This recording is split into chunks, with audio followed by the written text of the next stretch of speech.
Hey y'all, hope you guys are having a good Sunday. I wanted to go live today and talk about something that I think a lot of people are interested in. And obviously that's all I try to do on this channel is just help you guys out. All my live streams, all the content I put up is really just to help people learn stuff. So if you're here right now and you don't know who I am or this is your first time on the channel, I'm Bradley Denniston. This is Radium Records. It's my company. I started about almost 7 years ago after working for Mark Mothersbaugh, who's the lead singer of Devo and also just, big time composer. I'd say he's probably in the top 20 composers in the world. So I worked with him for about 5 years. I moved to LA from the Bay Area. I got a degree in sound arts from a college called Expression Digital Arts, which is now SAE College, if you're familiar. But that's my short bio. I've been in music for about, going on like 28 years, right? So I got my first guitar when I was about 12 years old. I'm going to be 40 next month. So it's been a long journey. But I love doing these lives and I love making content for you guys because, I know a lot of the times I need more motivation. I need inspiration. I need the knowledge and the real shit. Not just like the clickbaity stuff. I get really tired of that stuff. It actually annoys me that YouTube is now just like SEO driven. Instagram is, click driven and hooky driven bullshit. And most of it is just not very useful to a lot of people. So I want to make content that's actually useful for you guys and stuff you can use and you can make money off of and you could accelerate your music career with, get your questions answered, etc. So this live today is going to be really focused on sync licensing. I'm going to take you through an actual commercial that I landed a sync on about 8 months ago, maybe almost a year ago. Kind of crazy, but a lot of people are interested in sync licensing right now. I think it's a hot topic because you can make a lot of money doing sync licensing. And I kind of want to talk about a lot of facets of sync licensing and why it's good, why it's bad, the ups and downs. I want to answer your guys' questions right here on the live. As you have questions, pop them in the chat. But we're going to go through sort of like the beginning towards all the way to the end of like landing a sync licensing placement. Okay.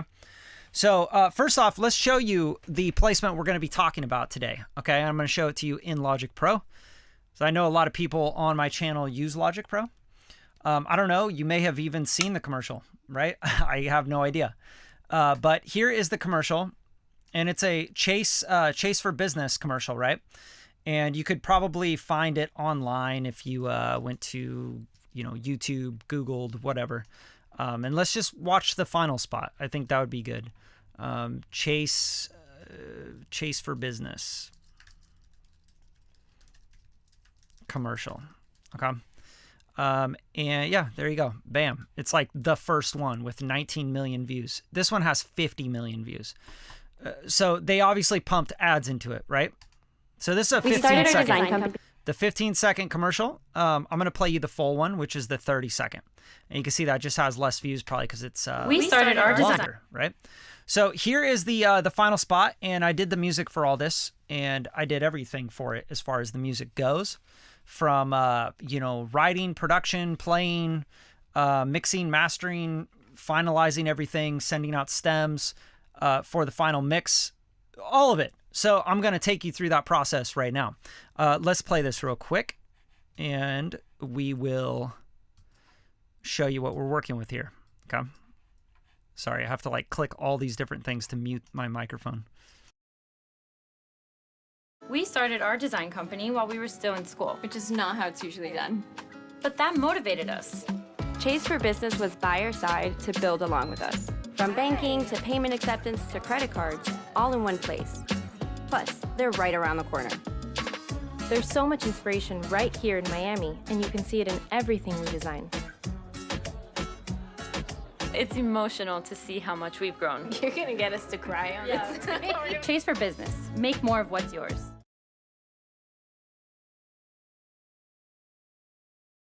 Okay, so that's the spot. That's like the official spot, right? Which is cool. It's cool to see it out there getting, you know, millions of plays and all that. So here's the actual session, and I just kind of wanted to take you through like what this track is and how I'm working on it. Like, how does it start? Like, how do you get this to happen? You know, like, how do you get a commercial that's going to pay you, you know, 5 figures as a sync fee, and, you know, pay you residuals and all that good stuff. And I think a lot of people are interested in that. And that's why I'm doing this live. And I wanted to show you guys because you're on my mailing list and you guys show up for me. And I want to show up for you. I want to show you guys as much as I can about all this stuff. Okay, so if you are interested in sync licensing your music, let me know in the comments. If you're not, you probably shouldn't be here. Like, I'll be real, because this is going to be all about sync licensing. It's going to be about how to score to picture. It's going to be about choosing your sounds, making the track, cutting to picture, getting the deals, you know, all that good stuff. So who here, and just let me know in the chat, just me definitely, or, you know, whatever, just give me a thumbs up. I don't care. Let me know, like, who's trying to really sync license their music, like what. Because here's the thing, there's no like toe dipping in sync licensing. If you really want to be in this game, you have to be pretty committed to making music specifically for sync. Okay. And we will talk more about that as well. But for now, let me zoom out of that. There you go. Yeah, for sure, Scott. It's good to see you, man. Good to see you too. Future Sound Beat. First time to see this content. Awesome. Yeah, so I'm trying to show you guys some cool stuff, behind the scenes kind of shit, right? And show you the workflow. So it looks like we got 2 people in here that care about sync licensing and want to know about this stuff. So we're talking about this commercial specifically. Okay, so let's talk about the first thing that happens when someone approaches you, a publisher, a music supervisor. In the context of a commercial, you're going to be approached by the music producer on the commercial, and not necessarily even like the music producer. It could just be the producer or one of the producers of the commercial. So they're looking for tracks. Maybe you will get this one started with a library pull, right? And that's very, very common. They're going to go, hey, do you have anything like in this kind of vibe that we can send out to client? You know, send us some tracks that are at least 30 seconds long, reggaeton vibes, etc. And what I'll do is I'll go, yeah, I got a bunch of reggaeton beats, right? So I'll go in and I'll find my reggaeton stuff and anything I kind of started reggaeton, you know? And let's see if I could just look up reggaeton. I think usually I have a lot of this on like separate hard drives and stuff, but you know, like I might have like yeah, like I have a bunch of different stuff that I'll be producing for certain artists or whatever, and then that'll spill over into my library and sync folders. So for example, you could see here, this was Chase, El Dia de Patron, right? That's what I called it. But in my beats folder here, you can see there's like 80s, Afro beats, BLM. That was like a thing I was doing at a certain time where it was a certain sound that I was going for. And it's not Black Lives Matter, by the way. That's funny that it's BLM. It was like beats, something mayhem. I don't know. It was like a library thing. Okay, so and then boom bap. You know, just boom bap beats. And then I have like just a bunch of like random beats and starts and things that I would work on, right? And these all end up in a library. And then I have like hard drives filled with other stuff, right? So I have library tracks here where I have the Logic Sessions 30-second tracks that are quirky, that are rock, funk, band, driving, upbeat, drum-based. So this is kind of like the beginning of how you're going to get your foot in the door, or you're going to get these opportunities with publishers, music houses, anything else, is that you have a library. And they're like, hey, you got anything that we could pull out of your library and you could pitch for this thing? And that's how they want to do it with clients nowadays. It's not like, hey, just give us, you know, a bunch of songs and we're going to go sync them. That's, you know, that's a different vibe. So there's a lot of different intricacies and different paths to getting your music into commercials, TV shows, films, trailers, TV promos. It's not always the path that a lot of TikTokers talk about and YouTubers talk about, where oh, you want to make these songs that are made exactly for sync and they're arranged exactly for sync licensing, and they talk about these open-ended things, and then you want to get them into a library and the library is going to pitch those for placements. That's not always the case. Actually, most of my placements have come from publishers, supervisors, producers on commercials hitting me up and going, hey, I got to search for this kind of vibe. Do you have anything in your library? And then me pulling a package of stuff together out of my library that fits the description or the brief that they're asking about. And then them coming back and saying, hey, the client's really liking this one. You have the session? And you're like, yeah. Okay, cool. Because they're going to want to tweak stuff and they're going to want to cut it to picture. Okay. Do you guys have any questions about that? Because I know it can be confusing. Like you think, oh, I just got to make these songs that are going to, be syncable. And it's like, I don't know about that. There's a lot of publishers out there and a lot of music out there that's, competing with itself. Like, let's be real. These very, very basic sync records where they're like, this sounds exactly like this, like this, like this. And they have just like stacks and stacks of epic hip hop, and you're just kind of like competing against all the same people that have the same epic hip hop tracks that are going, yeah, win, we gonna win. We got this, we the baddest, we the greatest, like all this kind of bullshit that's just like sync music as far as I'm concerned. So it's not always like, I think that's the rare case that you get those sync licenses that happen with like lyrics and full songs. That's super rare for me. You know what I mean? Like that's like, oh man, I'll put some tracks into a library. Hopefully, years go by and like something hits somewhere on one of those libraries. But I just want to be real with you guys. That's a game that is like a really, really long play game. And it's becoming to the point where if you don't do something that's like kind of outside of the normal, like here's this exact epic hip hop sync thing, it's going to be really hard for you to compete in that space. Okay. So maybe if you do something that's like, yo, I do like a Spanish, Latin hip hop that is just like really fun and upbeat and vibey, okay, they're going to love that. Like people are going to ask you for that and that's going to be your thing. Right.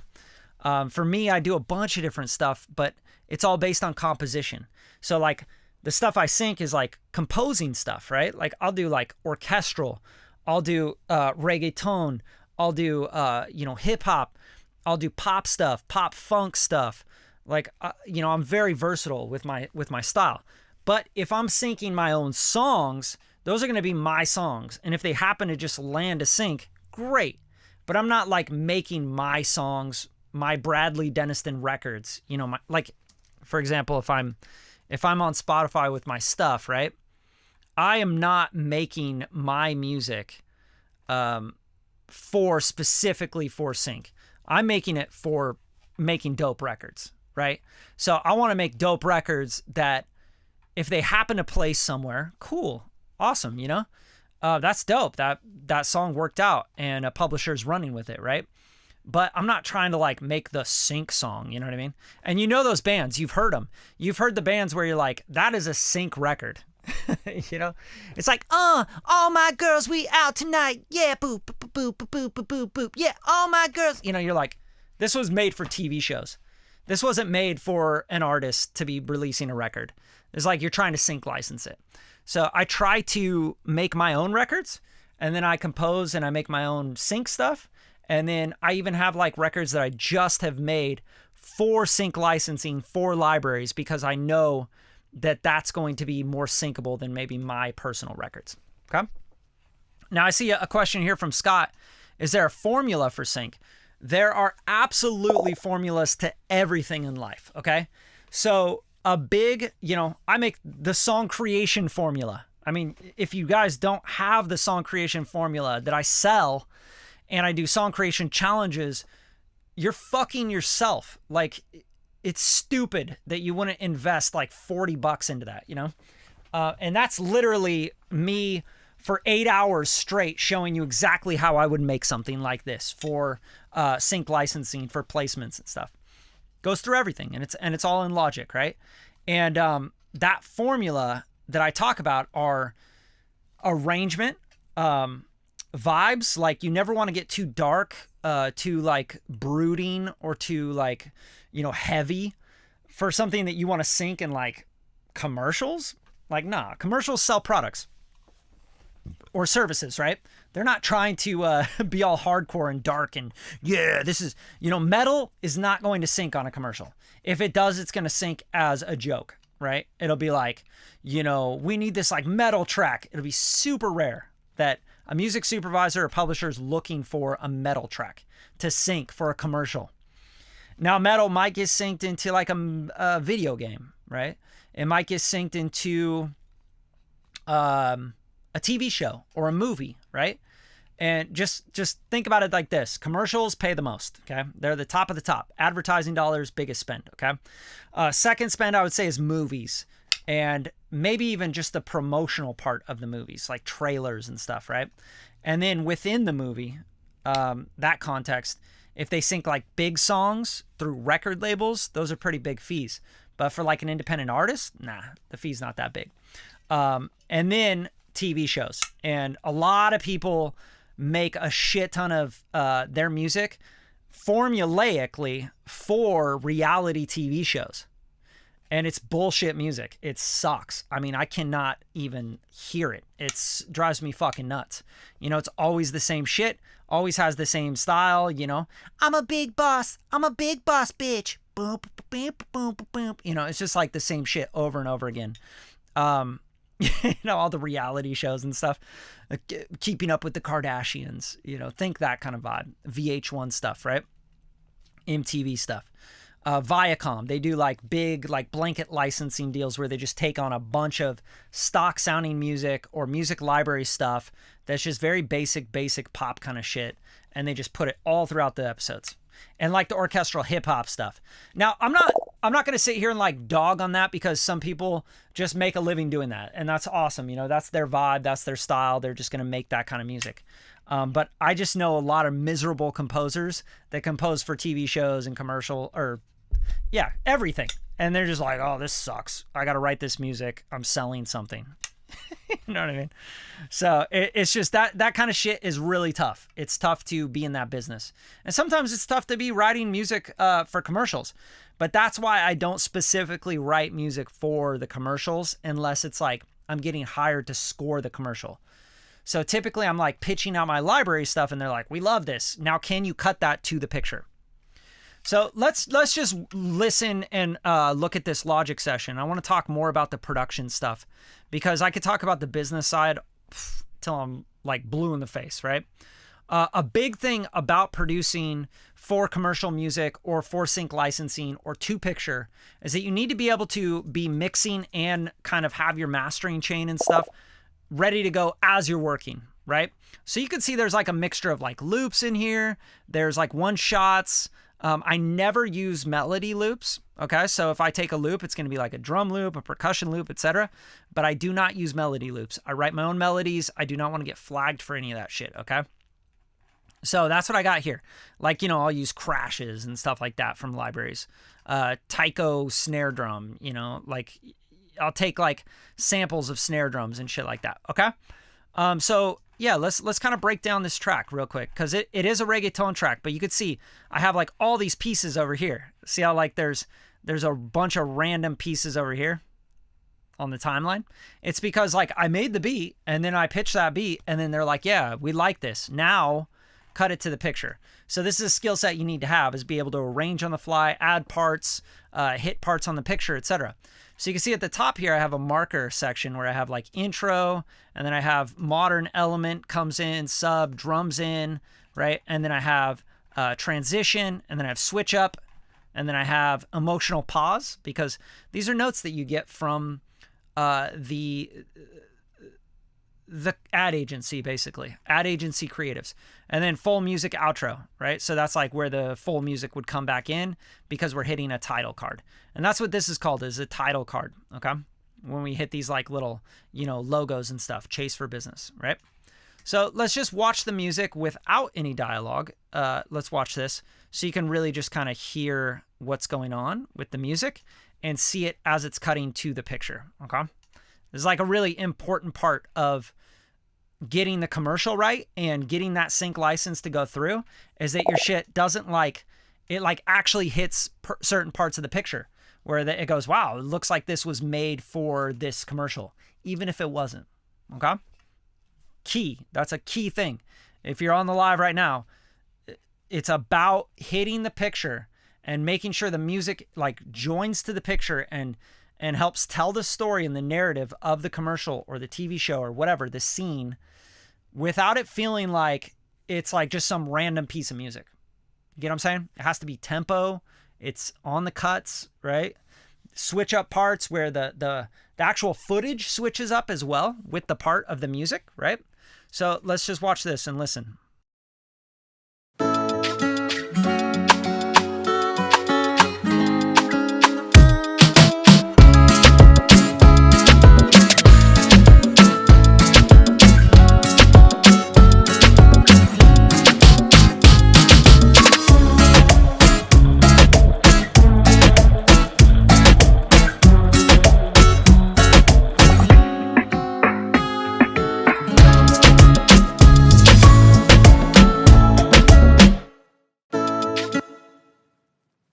Okay, so you can kind of see like how things are switching up with the content, but also there's a VO in there. You got to be very, very careful with the voiceover on the commercial.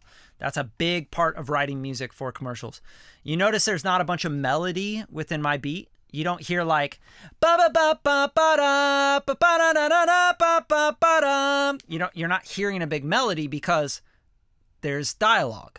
So it's always good to have the beat like within the guitar. I have melody, right? So within this, I have sort of it's picking the card.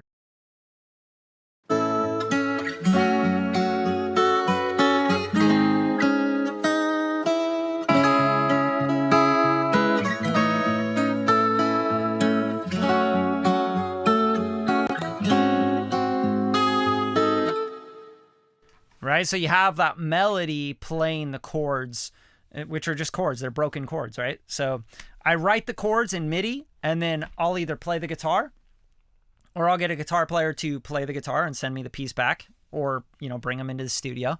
But like I said, like I'm making these tracks not for Chase Bank. I'm making this track for an artist, or like I have this beat in mind, right? And I'm just putting this like to the side, and that's how this all works. Here, let me answer some questions if you have any. What do you got here? I would like to know if you make the music by looking at the video that customer sent. Always. That's the number one thing. So if your music doesn't fit the picture, you're not going to get the sync. Okay? So the music is the picture, the story, the product, the service, the thing. That's number one. Your music is not number one. Your music is like number 5. Okay? So it's like the product, the service, the image, the branding, the VO and dialogue and what's being said, the copy in the spot, the marketing copy. And then it's like the sound effects, and then it's like the coloring and all that. And then it's like the music at the very end, okay? The music is always last on the list, just so you know. With TV, with films and movies, the first budget to get cut is the music budget, okay? So just so you guys know what this actually is. Is it pretty easy to upload the video? I don't understand that question. Sorry. I'm not uploading any video. I don't get that. Okay, so what am I trying to do here, right? So the first thing I'm doing is I'm making this beat. And this beat is like, let's say it started with like a long format, right? And then we have like the drums, right? So let's like break down the drums here. So we have all the drums here and some like loops and stuff as well that are sort of foundational to the beat. I'd say that the guitar is probably the most important part of this track itself. But let's go into the drums a little bit. Let's check these out.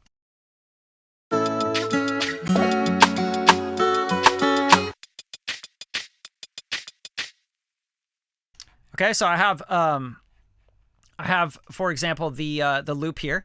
Okay, so this is a little loop, and then so I literally just like brought this loop in, and then I threw like RC20 on it, right? And then Pro Q3 and filtered the crap out of it. and DAW cassette. Like I'm trying to make it sound like really just affected, and it's panning also. So if I took all this off, you'd be like, oh shit, I didn't know that was like a full drum loop, right? But I just wanted the top out of it. So here's what that sounds like.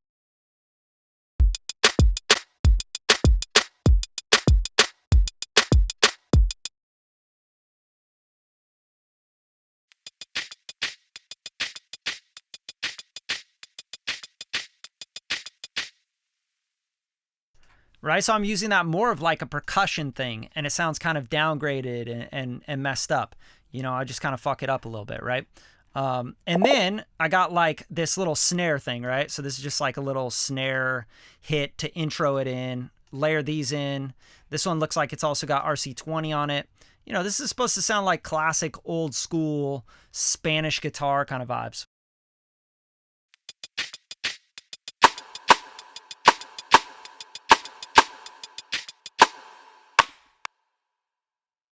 Right, so now we're getting like an intro built, okay?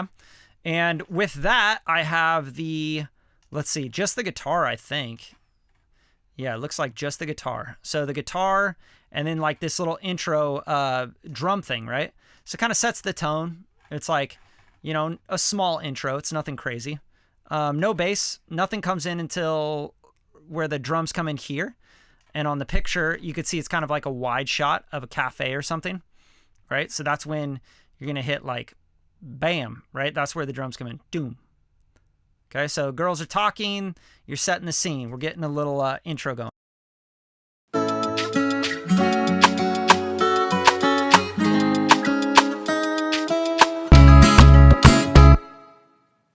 All right, so now we have like a little transition area, right? So I try to like make that like a 1-bar transition. So we're going to a new scene. Now we're like coming to a different spot. So they're like at a furniture gallery or something, you know, they got to buy furniture for their office. So they're measuring it. Like you have to kind of help tell the story, right? So then we're going, okay, now we got to go get some furniture. So we're furniture shopping. So let's talk about what do we got there? We got a little fill that comes in, right? So let's check out this fill here. So here, this is like a snare, kick. Yeah, super, super simple, right? So here's the fill.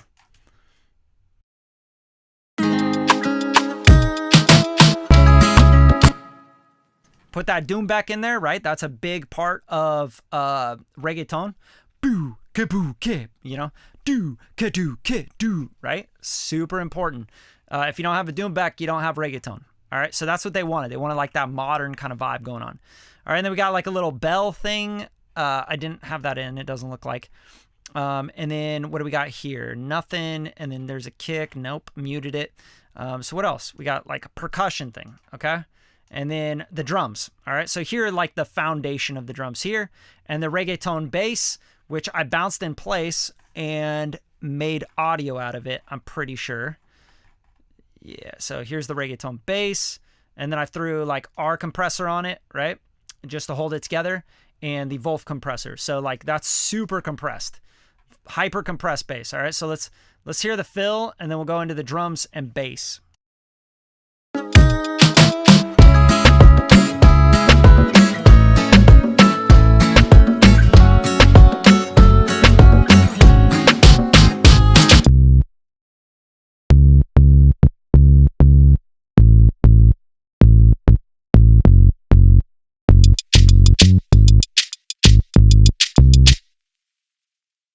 Super important part about the bass, and I think that's like really important for anybody that's producing, is you'll notice that the bass notes and the length of the notes changes, and that's how you're going to get groove out of a bass, right?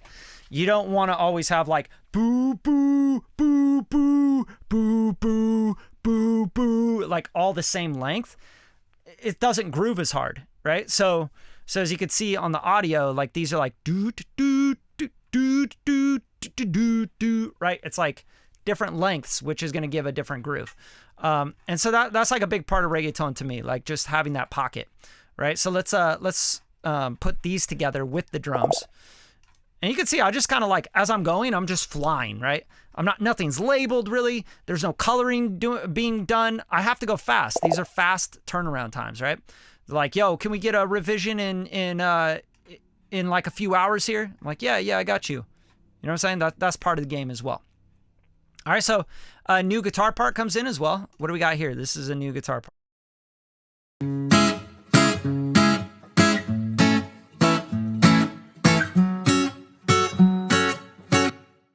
Right? Super simple, kind of Spanish guitar kind of vibe. And that's actually on a steel string guitar, obviously.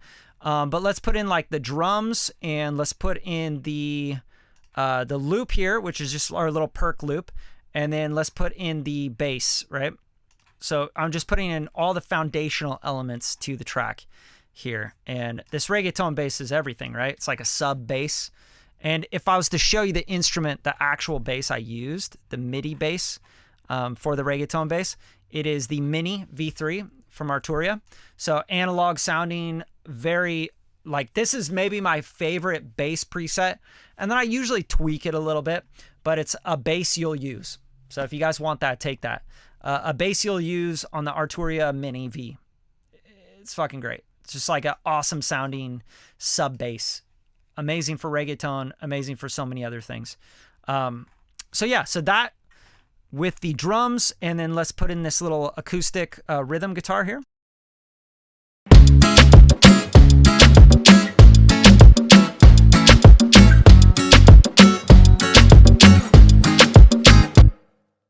Right, so now we have the guitar playing on the ands, right? So one and, right? Very Spanish sounding. And then here's the other guitar playing the other rhythm, right? So I have those panned left and right. So these are kind of like left and right, and then this one's right up the center, okay?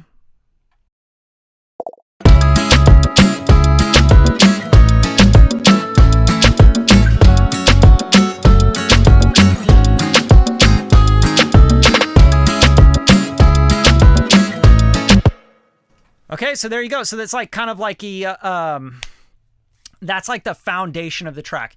Now they had like asked for like, hey, can we try synth and can we try other stuff in there, right? And I did that. I tried synth stuff, right? And this is what that experiment sounded like. So let's like just kind of take the guitars out here and just play the synth.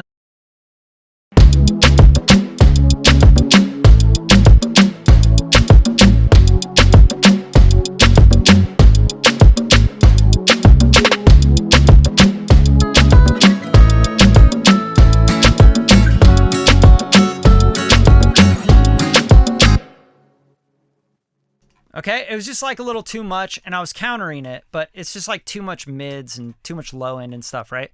I mean, the track's already like clipped out. You know, it's trying to be like modern as fuck. Like that's the whole idea. Like the J Balvin, you know, like it's that's what we're going for on this. That's what the client wanted. So you got to hit it really hard, which brings me to like the mastering chain. You know, I have Brainworks, Fairchild on here, Gullfoss, Weiss compressor, Oxford inflator, Ozone 9, and the God particle. So I got a lot of stuff going on the master, and that's just to like really make it sound like a record as fast as possible. By no means am I sitting here claiming that this is a great mix. That is not what I'm saying ever. Okay. On a commercial thing like this, you're moving fast, you got to make shit happen. It's why I sell these Logic producer packs, the Pro Tools producer pack. You guys got to use chains. You got to use presets. You got to go, get inspired, move, right? You got to write. You don't have time to sit here and like, I'm going to pick a sound for 8 hours. Like, nobody gives a shit. Make it sound dope right away. So, like, for example, this synth, I have like RC20 on it. And I have Murder Melodies, you know, like, these are all just like beatmaker plugins, right? Kickstart. Nicky Romero, like, so if I took all those off and I just had the Anna 2 playing on this synth, it's gonna sound maybe kind of whack, you know what I mean? Like, let's hear it.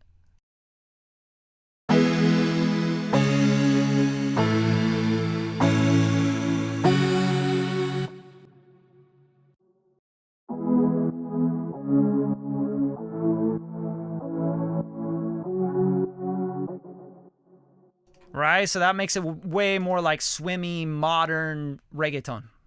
Just how, like, go listen to J Balvin, go listen to, you know, any of these guys doing this kind of shit. That's what they're doing, right? Lots of EDM kind of synths filtered out, warbled out, you know, RC20'd, Murder Melodies. You know, this all came from FL Studio, came from Gross Beat. That whole idea of like slowing things down. Halftime, you know, from Cable Guys. These are all plugins you guys should be checking out if you don't already know what the fuck I'm talking about. All right. So these are all, you got to get the production moniker down. You have to know how to produce something.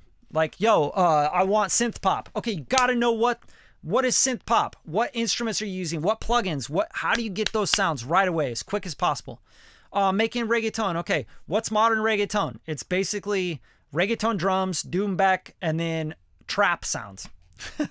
Trap hi-hats, trap drums, sometimes like trap snares, trap synths, you know, super warbled out, all that shit. Okay? All right, what else you guys got? You guys got any questions as we go? Can you remix some music I wrote and recorded? Yeah, if you pay me. I don't know. And if I like it, right? So, you know, hit me with an email. Let me know.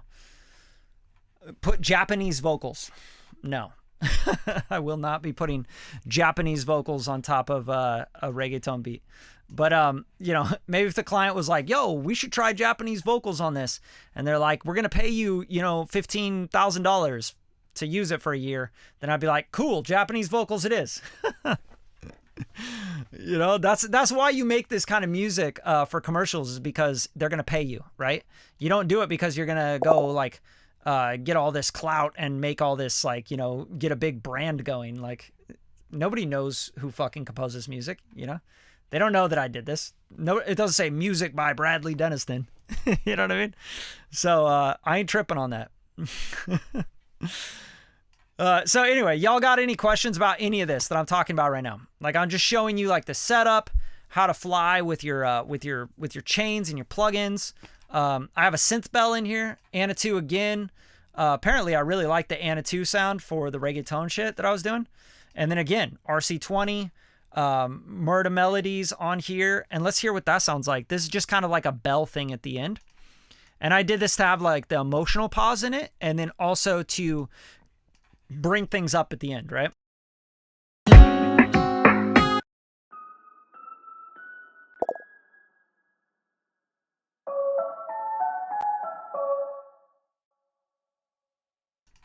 There you go. Just a little bell melody thing. I don't know, synth bell. And then here's the mid-range synth at the end here, just for a little punctuation.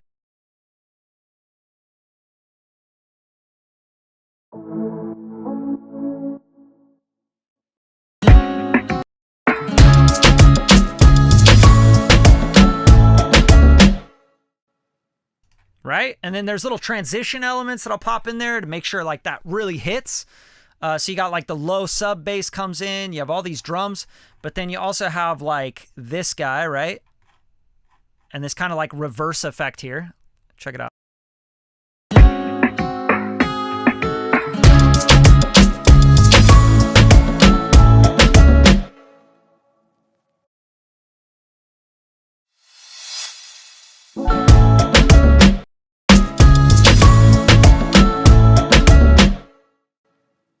All right, so we're just like hitting moments, and we're using different transitional effects within the music. We don't want it to be like super obvious, but you want to feel it, right?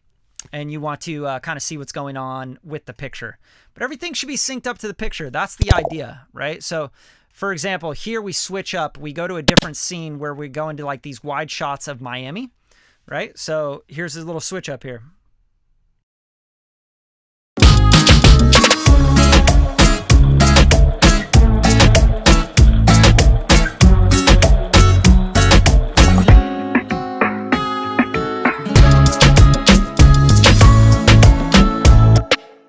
So it's very subtle. It's not like I'm like completely changing everything.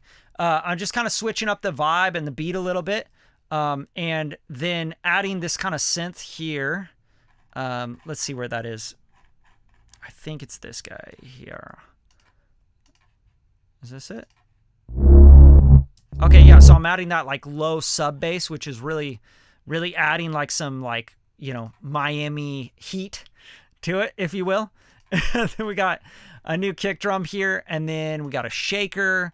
And what else do we do here? We have like a little drum loop action. Here's the kick drum. little perk loop. Oh, okay. Here's the synth. These are like one-shot synths that you're hearing here.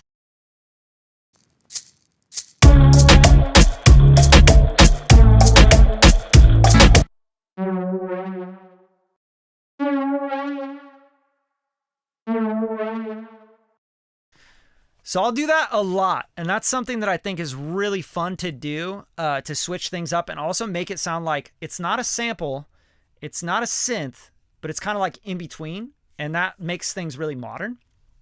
How do you do that? Very simple.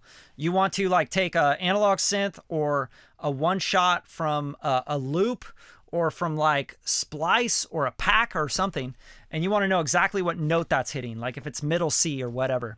And then the way you kind of make a sound resampled is you go up into the region inspector box and you can transpose it up and down, right? So here I'm just following the chord progression. So this is transposed up 1, which is a half step.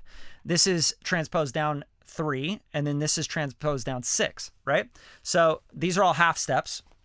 But dude, it's like that sounds so much cooler than like playing an actual synth, right? Like this actually sounds really like sampled and vibey.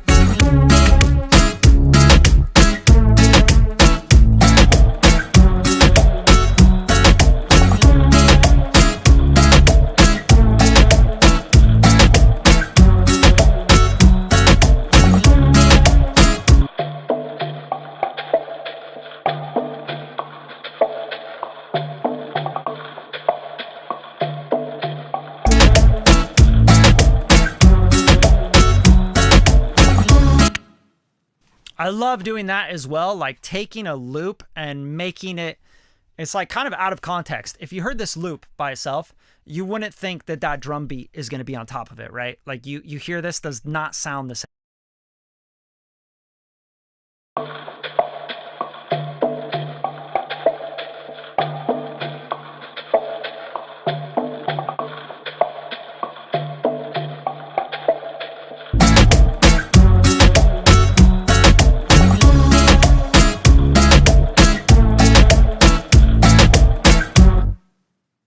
And like you probably wouldn't even really hear that loop really as loud as it is until I soloed it out and drew your ear to it, right?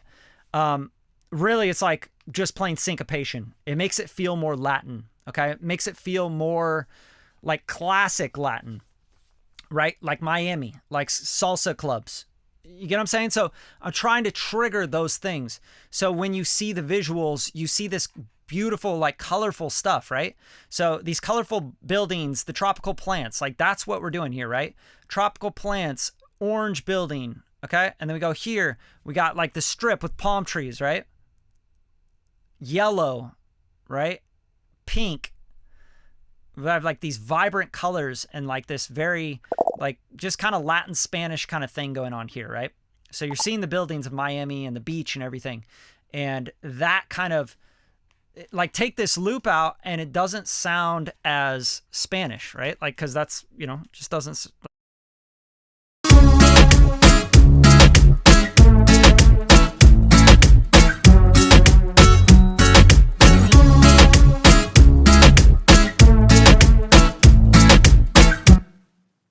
It doesn't feel as Spanish, doesn't feel as salsa, as cumbia, as, you know, as colorful because you don't have like the hand drums and the percussion. So when you throw that in, it's all of a sudden much more vibrant and much more Miami to me. And if you've never been to Miami, then you have no idea what I'm talking about, but check it out.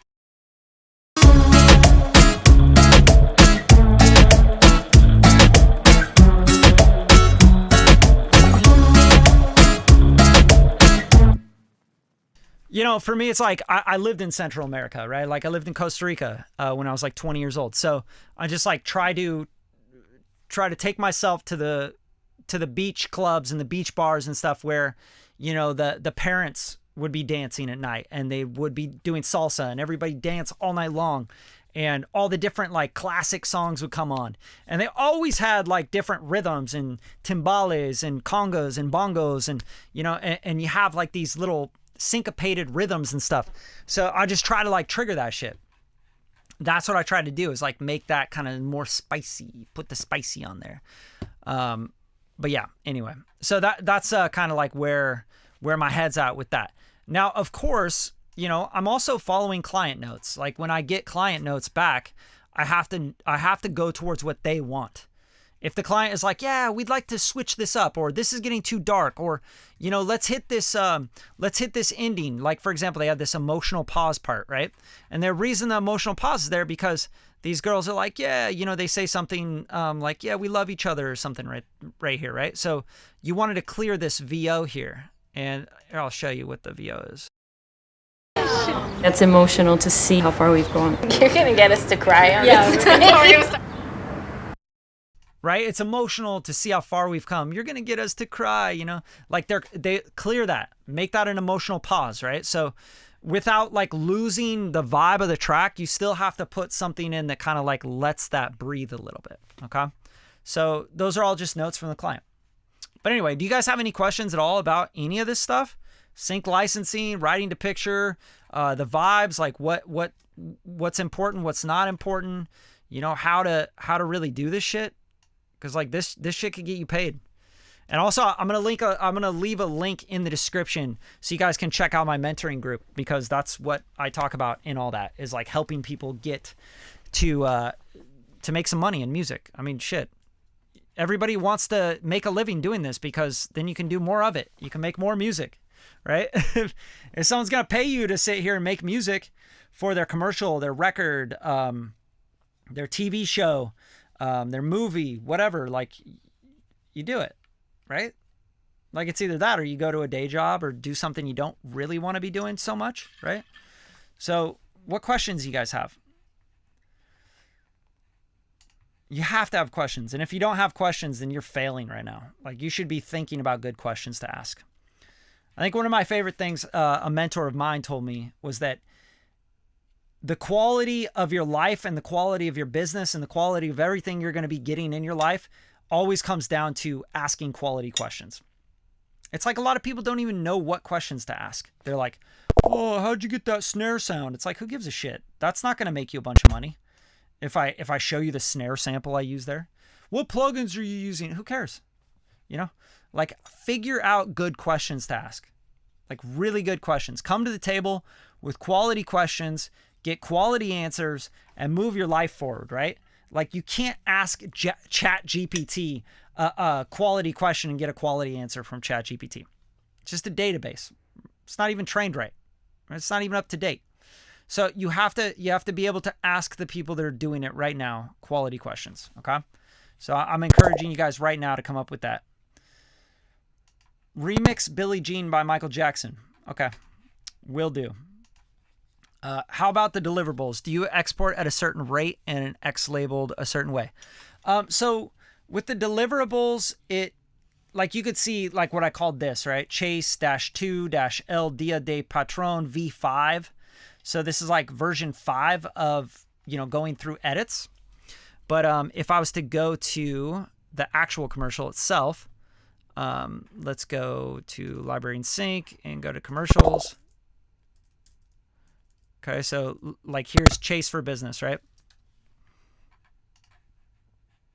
Also, I'm going to close this project because it's like tripping, making a bunch of weird sounds. So I do this. Okay, so yeah, so here's how they're labeled, right? Like, here's my bounces and stuff. Here, like, no music. You'll get the cut with no music to score to, right? So they give you the movie files, the 30 and the 20 or the 15, all that stuff. And then as far as like the bounces go, let's see. So yeah, so here's the stems.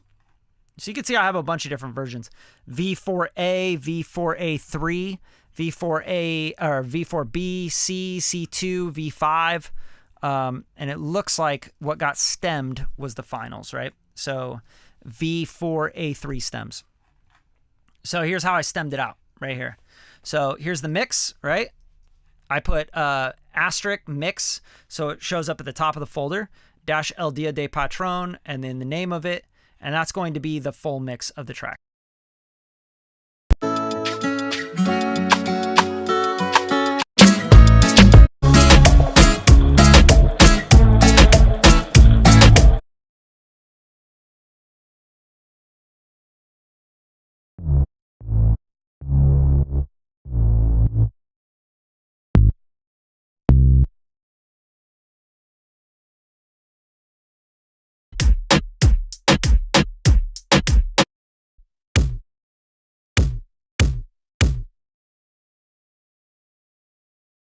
All right, so it's very important that you guys put the name of the actual instrument at the beginning of the title of all your stems. The reason being is because if I drag and drop these into Pro Tools or Avid Media Composer, which is what most of these editors are using, video editors, it's only going to show the beginning of the file name. So it's going to show DRM filtered or DRM FL or whatever. So if you just put El Dia de Patron at the beginning of every file, and then you put the name of the actual track, people are going to hate you because it's just going to say LD, and they're like, I don't know which one's the drum. And then they got to go rename and batch rename all the shit. So yeah, that's a good practice to get into. Put bass, drum, guitar, perk, right? Make it very simple. Synth. Like the more simple you make shit for everybody on the team, the more they're going to want to reach out to you and work with you. That's just the way it works. So become really easy to work with. Understand the principles. Understand how to take direction. Take notes. If you don't know how to take notes, you're not going to make it. You're not going to make it in anything professional. I don't care. Like what do you do for your job? Do you take notes? Do you pay attention to details? Probably, right? Like you know how to take direction. If someone's like, hey, I need you to take these files and do this with that, or this client has this for their 401k, I need you to do this. Like you have to be able to do that. If not, you get fired. Like people don't want to work with you. It's the same thing in music. So you can't file name. You can't share files. You can't hit deadlines and get things in on time. You don't know what this means or that means or stems mean. You know what I mean? Like you're not going to get the job. So these are all just skills that you got to learn. So hopefully that answered your question, Drew. How do you pitch for movies, TV? How do you pitch? I mean, that's kind of like a loaded question. It's like try to get a little bit more specific on how do you pitch for movies / TV, because it's like you just have to find the decision makers, right? It's like that question is like, how do you sell cookies? Like you find people that want to buy cookies, right? Supermarkets, distributors, like you have to go sell those people, right? To get your cookies in those stores. How do you sell cars? You go work for a car dealership, right? How do you pitch for movies and TV? You take your music to the people that have like publishers, music supervisors. I mean, I've answered that question a million times, Brian. Like a million times. All over my channel, all over the place. Like, how do you pitch for movies and TV? Through publishers, through music houses, through music supervisors, through TV producers, through people that want your music. So you find the people that need the music, and that's where you put your music. You say, hey, I got this music. So, and your music has to be at the level where you don't just have 3 songs that are mixed, mastered, and good enough, like to be pitching. You have to have a catalog of music. And if you don't, then you need to work on building your catalog. You shouldn't even worry about pitching. There's no point. It's like, what's the point? Like, I'm like, oh, I made a cookie in the kitchen. How do I pitch my cookie for getting it in the supermarket? You only have one fucking cookie, bro. Like, what you should be asking is, how do I make the best cookie in the world? And then how do I duplicate that process, right? So what do I got to do? I got to get like a commercial bakery, right? And why would I even want a commercial bakery before I have distribution platforms and people buying the cookies, right? So you have to like have things lined up. I would never think about how to pitch for movies and TV. I would think about who do I work with to get my music or play a part in getting my music in TVs or films or movies, right? So how do I play guitar on something or write on something or put vocals on something or, you know, produce or co-produce something that someone already has?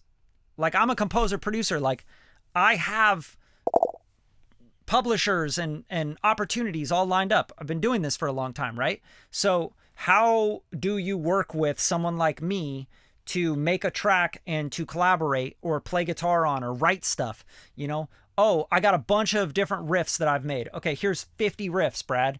If you want to use any of these, you know, just give me, I'm going to want like a percentage of writing. You know what I mean? So that's kind of how you do it. Yeah, there's a big kind of blank space there. It's a loaded question. There's not like one way to do anything here. So, but what I'd recommend is you collaborate with people that already have the business. You don't think about how you can go and get and build your own business. It's like a whole thing, you know. I want to start my own car lot and I want to build my own cars. Like, no, you don't. You want to play a part in that. You want to sell the cars that are already built, that are already on the lot, that someone already has all the marketing, advertising, bringing in the clients to the lot, and you're the salesperson, and you get to get your commission, and you make $180,000 a year because you're a dope salesperson at that car lot. You know, okay, well, I don't want to sell the cars. I want to make the cars. Okay, so what part of the making do you want to do? Do you want to like put the door on, or do you want to be part of the design team? Do you want to be designing the cars? Do you want to be part of the sketch team? Like, you have to think about this stuff. Getting like, how do I pitch my music? Like, what music, you know? So you have to have records that are like, like really up there, and you got to be able to produce something like within 48 hours that's as good as what I just showed you, right? Because that's typically about what it takes for me to do something like that. Like maybe a couple sessions, a few hours. What are some good genres to create music for sync?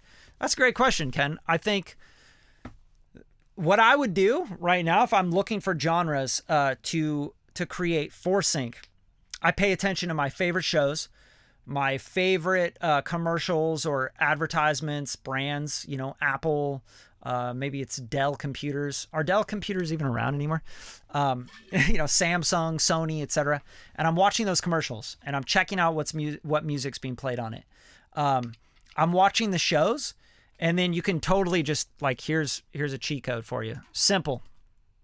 Okay, you're like, how do I do this? How do I find the people that are making the shows I want to make the music for and the style of music I want to make, right? You go to imdb.com, right? And you look up your shows, right? Like, okay, so this is my IMDb. Sorry. Let's go to, here, let's go like Stranger Things, right? Stranger Things. Okay, so here's Stranger Things. It's going to tell you the cast and everything. But if you go to IMDb and you type in Stranger Things, right, you're going to see all the information about Stranger Things, okay? So you can come in here. You just kind of scroll down a little bit and keep scrolling. And you'll see the cast. You'll see top cast here. And then you'll see all cast and crew. And you'll see production, box office, and more. So if you go to all cast and crew, you can go in here and you can go directed by, writing credits. I'm gonna Command F this, so I'm searching, and I'm gonna go music supervisor. Okay, there you go. Nora Felder, music supervisor, 36 episodes. Okay, and then you're gonna click on Nora, and then you're going to see 5-time Emmy and 2 times Grammy nominated music supervisor. Okay. And then you could see some of her other works and also what she's working on right now, like what's in production, which is really cool, right? So like, for example, she did Yellow Jackets, What We Do in the Shadows, Stranger Things, American Gigolo, Better Things.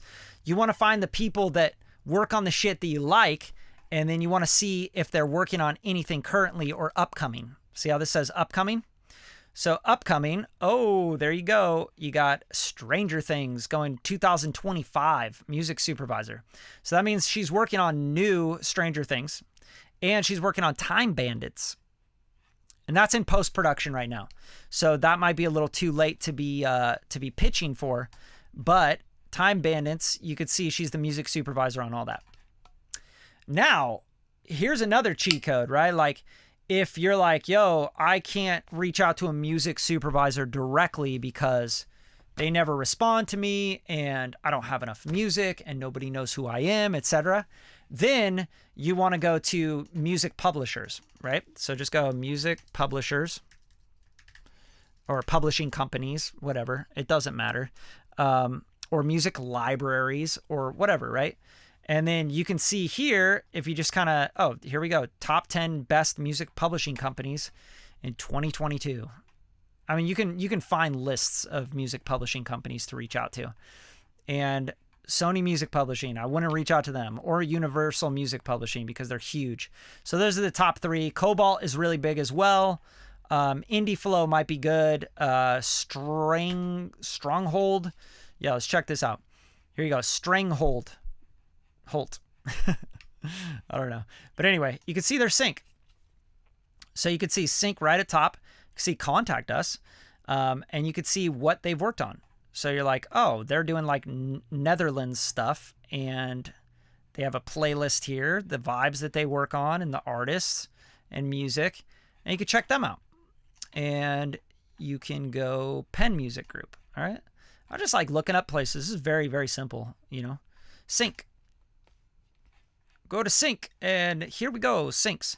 You go Bel Air, Homecoming, F9, Fast and Furious, right? You can see all their different syncs and what they work on. You like any of this stuff? You think you can make stuff like this or better, or you feel like you can fill a void that they don't already have on their roster? Then you should figure out a way to reach out to them. Now, a cool way to reach out to people is obviously through Instagram, or it's through LinkedIn. Right? And you can find these places online. You can follow them. You can watch their stories. You can like their posts, and you can start kind of tapping in with what they're doing, right? You go, oh man, this is a great placement. I love this show, right? I don't know. And start to like see what's going on. And here's the cool thing. Follow them, and you're going to see other suggestions. Hey, I didn't know about Hidden Track Music or Riptide Music Group or 5 Alarm Music. You know what I mean? So there's all sorts of places right here that you can literally check out and see their sync placements and see what they're doing. I mean, this doesn't really look like a sync place. Maybe it is. It's hard to tell. You would see like shows and placements here. This looks more like an artist-driven kind of thing. 5 Alarm, largest independent production music library. So there you go. And then you got link in bios, and you can go to their website. And when you go to their website, you'll see, I mean, you guys just got to do the work. You got to put in the work. You got to put in the market research. Over 400,000 tracks, right? Go to licensing, go to contact, right? Now, if I go to contact and I got like a library full of music, I got 5 great tracks on Disco Link, I'm ready to pitch to them. You could say like, here's a licensing inquiry, or here we go, music submissions. There you go. Or email a streaming link. Bam. There you go. Terry Lynn, email your streaming link. Say, hey, check it out. I would love to work with you guys. Maybe I could fill a void. Bam. I go reach out to people and go follow up. You feel me? So yeah, good genres to create. That's up to you and your market research. You know what I mean? You gotta pay attention to what's going on. Listen to the music. Check out these places. Check out their licensing. Their, you know, search their catalog. Like, you can find all sorts of stuff, right? Here's a bunch of stuff here. Hyped. You can listen to a lot of their stuff, like, on most of these places, right? There you go. A hype upbeat hip-hop song, brass samples, lyrics about competition, being the best, etc. It's funny. I started this stream with, like, epic hip-hop, right? Now check it out. Never left. Cooking up, you couldn't find a better chef. When I be competing, we ain't BFFs. You can see me shining like a BBS. Do you know that's an easy guess? Big dog, big dog, big dog, big dog. Right? There's like a billion of those tracks out there. VVS, yeah, I'm the best. I'm the best. Big dog, big dog. Cool. All right. Is there different mixing songs, radio, and commercial sync? Is there different mixing songs, radio? I don't understand that question. Sorry. You might have to rephrase it just so I can understand it. Play Fortnite, please. Nah, I'm chilling. Thank you, though. Do you give yourself limits for working consecutive hours on a piece of music? Yeah, 100%. So typically, I mean, a lot of this stuff is deadline driven, right? So you don't always get this like, oh man, it's so luxurious. I got to just sit back. I got to take a bunch of breaks and have a snack. You know what I mean? Sometimes it's like, yo, we need this in an hour and a half. And you just like have to bust, you know, you just bust it through it. And you're like, man, hopefully this still sounds good. You know, shoot it off.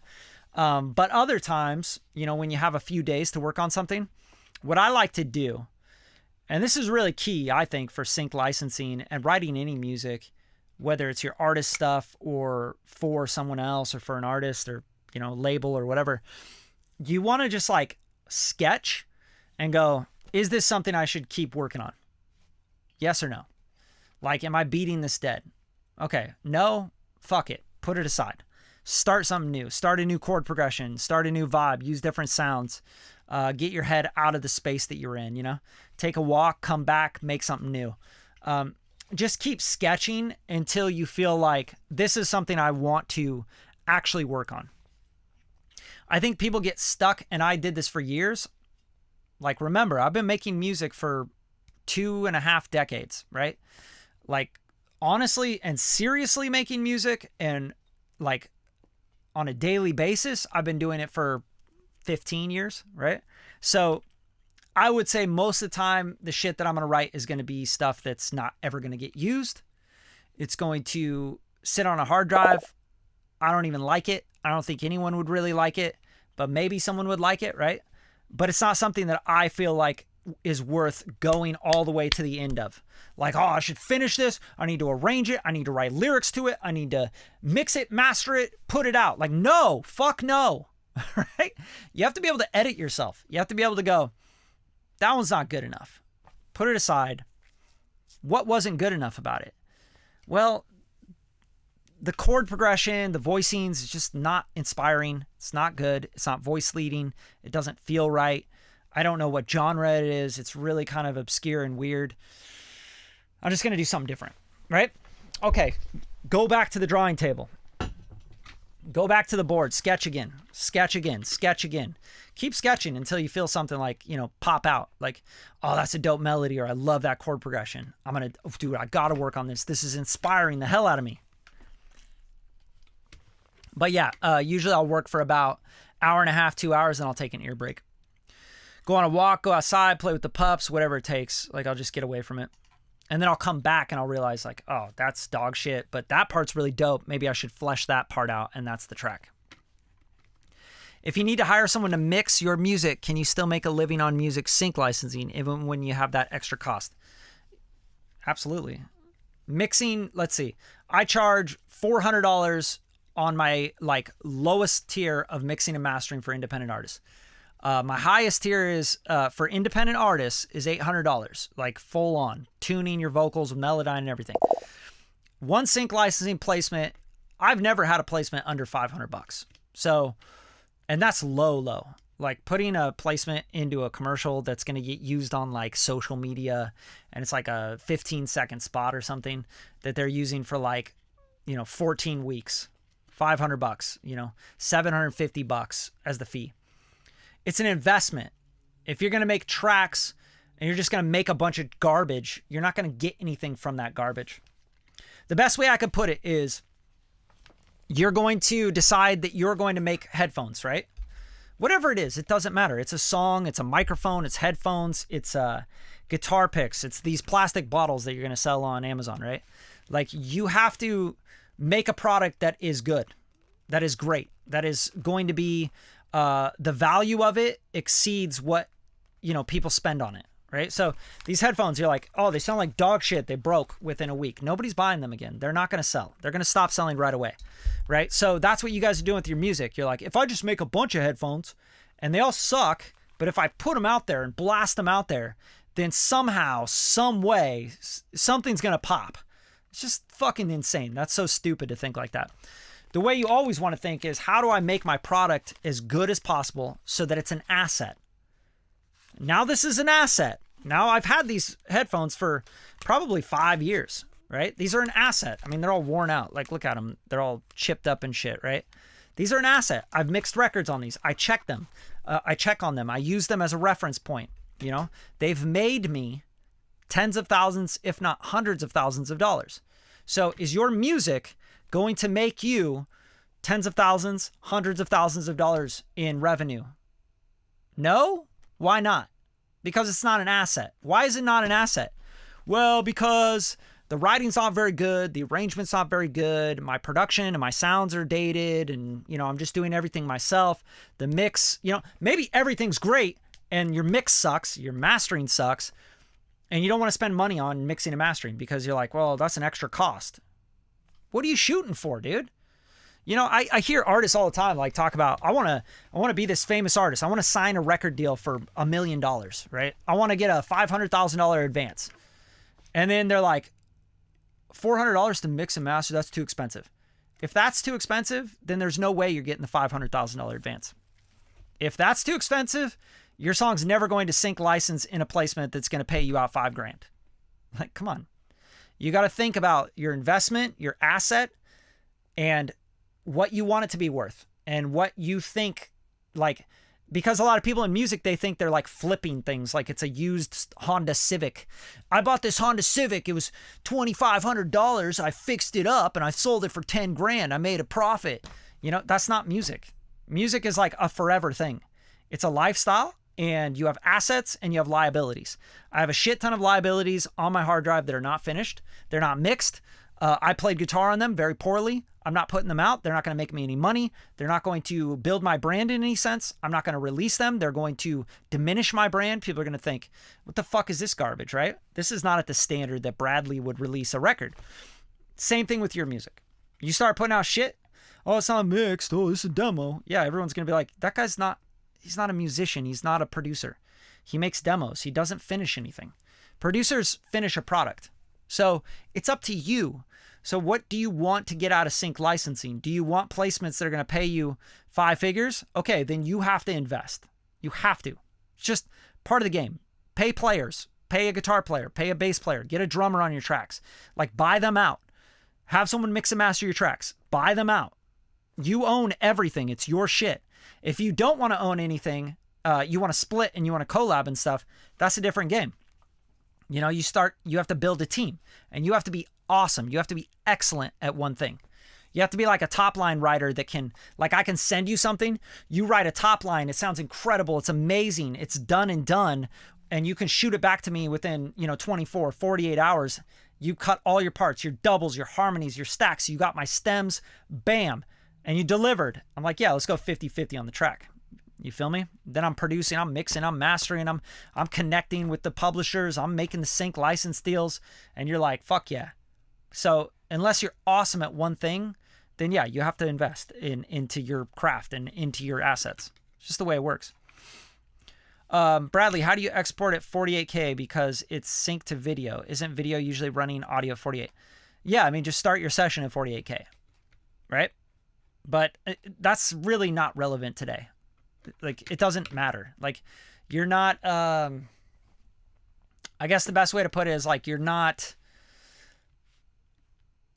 like, every editor, every software knows how to just convert a 44.1 file. It's not going to change the timing or the pitch or anything. Okay, so like if I took a 44.1, dropped it into Pro Tools and Pro Tools was set at 48K, it's just going to convert it to 48K. That's it. It's just going to upsample it. So it's not that big of a deal anymore. It used to be a lot bigger of a deal. But yeah, if you're doing music for a picture, just, set your session at 48K, 24-bit. That's what I'd do. What genre do you use the most for sync? That's a good question.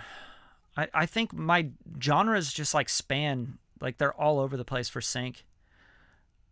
I would say like anything, like it's not really about genre, it's about feeling and vibe. So motivational, inspirational, epic, badass but not dark, right? Inspiring, fun, positive, happy, joyful. Those kind of things are great for sync. If you're making shit that's like dark, dirty, grimy, it's like it's gonna be a lot harder for you to sync. So yeah, just think about things like that. I wouldn't think about genre necessarily, but again, Scott, like go back on the IMDb thing I was showing you and searching publishers and stuff on Google, and just listen to stuff you like and go, "Ooh, I like that. I think I can produce that. I can write that," or I could collaborate with someone that does that already. That's what I would do as far as genre goes. Like I don't rap, I can make beats like super simple. I've been making beats forever. Beats are easy, but like for me to rap on something, that's not going to sell through a sync. I actually rapped on something and one of the publishers was like, yeah, this isn't really rap. It's like singing. And I'm like, yeah, I don't rap. Right. And they're like, okay, well, we're going to get a rapper on this. You feel me? So yeah, you have to, like sync licensing is especially for the bigger syncs, they are very much concerned with things sounding authentic, right? Like if you're not a country singer and you're like, hey, I was getting down, I was drinking my red wine, yeah, and we were playing the guys back in the field, like they're gonna be like, yo, why are you making that country accent, bro? You sound goofy. You know what I'm saying? Like that's like authenticity is very important. Yes. Yeah. Working on your catalog, man. Just keep working on it. Crank on your catalog. Ask questions about your catalog. Improve your catalog. If you got stuff you already got like produced and like written and everything, get feedback, make it better. You got like 5 tracks, like single them out and be like, yo, I want to make this one more syncable. Then ask questions about those songs. Can you answer this? What is the priority of variety of FL Studio and a electric guitar? Sorry, I don't know what that question is. What is the priority of variety of FL Studio and electric guitar? Doesn't even make sense. That's not English. Sorry. No offense, but I don't know what you mean. Yeah, sketching is really important. If you sketch and you're like, yo, this one ain't going anywhere, like put it to the side. Start something new. Are most of the songs you sync with vocals? No. There's you can sync records that are with vocals, without vocals. I will tell you this, you're going to get paid a lot more for tracks with vocals, and you can always make those tracks instrumentals. So why not just have tracks with vocals and then have the instrumentals of those tracks? That's how I look at it. But like I said, I get library polls. I get score 2 picture. I get all sorts of different requests for music. So if you're just getting into it, I would say make full songs and then give the instrumental version as well. All right. Hopefully that makes sense. All right. What variety supports FL Studio and an electric guitar? Still doesn't make sense. Sorry. What variety? What is a variety? I don't know. I'm trying to think of what you're trying to ask here. I think you're asking what genre. I don't know. Anyway, yeah, that's it. You guys cool? You get something out of this? You guys like this? Did you like this live stream? Do you like the learning about sync and like going behind the scenes on a sync and all that stuff? Was that fun? I mean, I don't know. If it's useful for you, I'll do it again. But all I ask of you guys is that you try to, play your part. I'll take like an hour and 20 minutes of my time today, just sit here with you guys and just help you out. I don't have to do this. I don't have to teach you guys shit. I could be working on music. I could be getting placements. I got client work to do. I don't have to be here doing this. So, if you guys did get something out of this, there's plenty of ways to support the channel.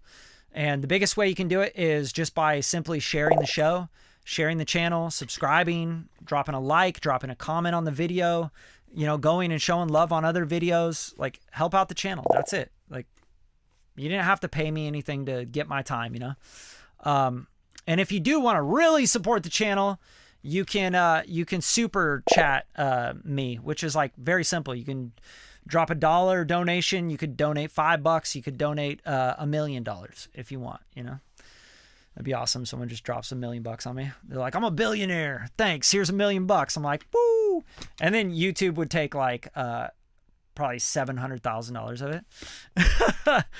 But yeah, I appreciate you guys coming through. Really, I do. And hopefully this is all useful for you. If you guys do want to get into my private mentoring group, this is not like a big wide group that I'm just going to always have open forever. I try to keep it really close, tight. I only have about 20 people in there, and I like it that way. So if you do want to join the group, just click that link in the description. You can join in, okay? Appreciate you guys. Have a great Sunday and have a great week, and get to work. You got plenty of work to do. You can see what you got to do. Peace.